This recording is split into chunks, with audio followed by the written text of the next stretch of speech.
I know it's not everyone's idea of a good day out, but if you're into family history, grave hunting is a whole lot more interesting than you might think.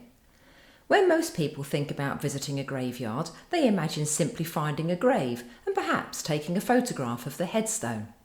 But for family historians, graveyards can provide extra clues that can help you better understand the lives of your ancestors.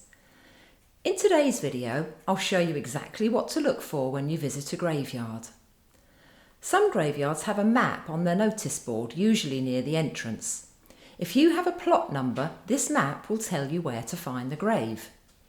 When you find the grave, with luck, you'll find a headstone, and with even more luck, it won't have weathered too much and you'll still be able to read it. Sadly, headstones that were made from limestone or sandstone often don't stand the passage of time. Anyway, let's think positively and assume you've found the headstone and it's readable. What should you look for?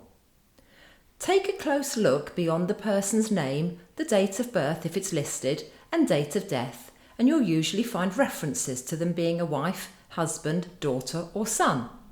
Their occupation may be included, and if they were in the military, you may find their rank or regiment. There will be an inscription chosen by the family, and symbols may be included such as birds and flowers, all of which had meaning. For example, doves represent love and peace, lilies purity, and an angel may be found on a child's headstone. Engravings may be of a religious nature, while others may include tools to symbolise an occupation. It's reasonably common for married couples to be buried together, and sometimes you'll also find children in the same grave, especially if they were unmarried. In preparing for this video, I spent time in the churchyard at St Peter and St Paul's Church in Aldborough in Suffolk, where we were staying for a few days, and the images that I'll show you next are from their graveyard. So first up, here's the headstone for David Henry Bartlett and his wife Jean. Note the engraving at the top, which is a bishop's mitre. This isn't common on a headstone, so I did a bit of investigating. Sure enough, an internet search tells me that this is the grave of the Right Reverend David Henry Bartlett, who was a bishop in the Church of England from 1982 to 1993. If you simply saw the engraving but dismissed it as simply a nice decoration, you'd have missed some very important information about him. Here's another headstone symbol, which looks to show a six-pointed star, which at first glance you might associate with the Star of David and Judaism.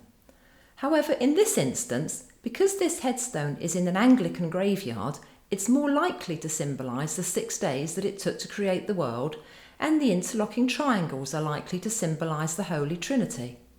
The letters inside the symbol, IHS, probably refer to the Greek word for Jesus.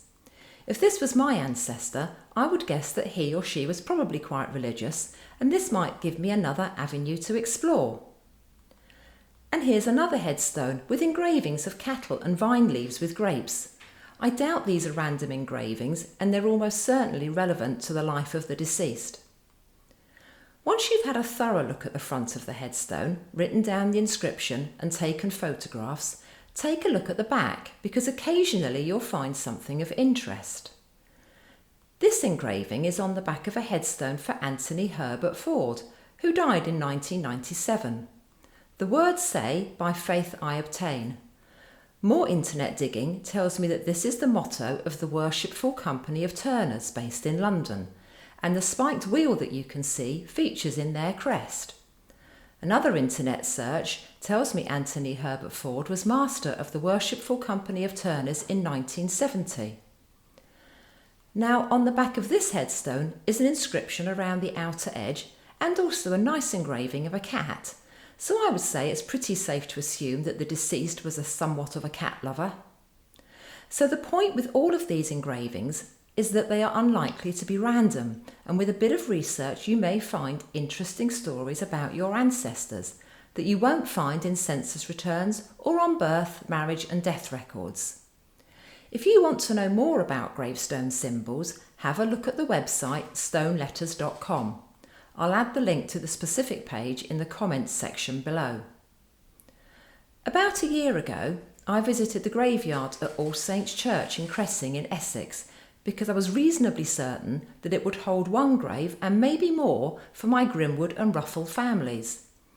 This side of my family were notable in the area in the 17 and 1800s, and it was guesswork that made me focus on this tomb, mainly because they were pretty much the only branch of my family that were reasonably wealthy. So I assumed they might have a rather grand resting place. Armed with permission from the priest, I made a return visit a few weeks ago with some gardening tools. Not unsurprisingly, this grave is not listed on any of the 4 burial websites that I told you about in my last video. In part because the tomb is so overgrown, there's no way of knowing who it belongs to.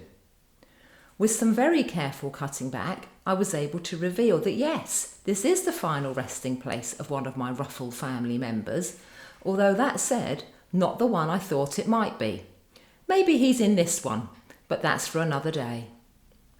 If you need to know how to find the burial records of your ancestors, please watch the video which I recorded before this one, which is called How to Find Burial and Cremation Records. I'm now going to bring this video to an end by giving you my top 3 tips, which for this topic are: number 1, next time you're researching an ancestor, don't stop once you've found the record of death. Number 2, once you've found your ancestor's grave, spend time looking at nearby graves, as family members were often buried close together. And number 3, don't be surprised if you find the plot, but the headstone is missing. If you found this video helpful, please give it a thumbs up and consider subscribing to my channel for more practical tips on researching your UK family history. Thanks for watching, and I hope to see you next time.